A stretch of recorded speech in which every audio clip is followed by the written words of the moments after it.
In today's video, I'm going to teach you how to sign up for a Wrike account. First, open your web browser and go to the Wrike website. You can do this by typing the main Wrike address into the address bar or using the link provided with this video. Once the page loads, you should see information about Wrike as an AI-powered work management platform. On this page, look for the button that says Try Wrike for free. This is usually placed prominently near the top or middle of the page. Click that button to start creating your new account.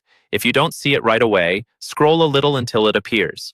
You'll now be taken into the sign up and setup flow. Here, you'll see several fields where you need to type in your details.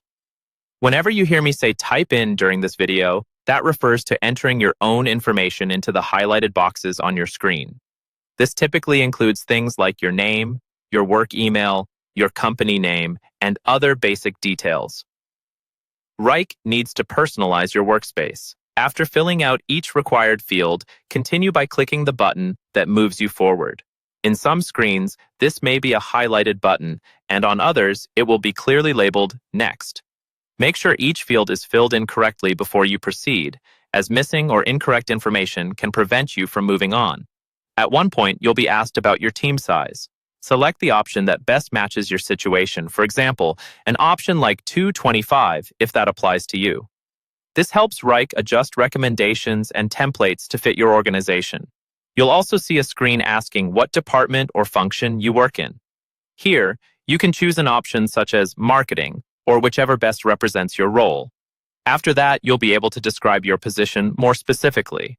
Start typing your role into the box, then select something like manager, or the title that fits you from the suggestions that appear. Next, Wrike may ask about your experience level with tools like this. Choose Beginner if you're new to work management platforms, or pick the level that matches your comfort and familiarity.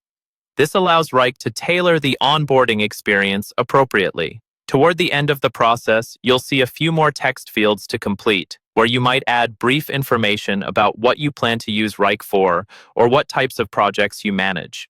Carefully type in your responses in each highlighted field, then click Next to continue.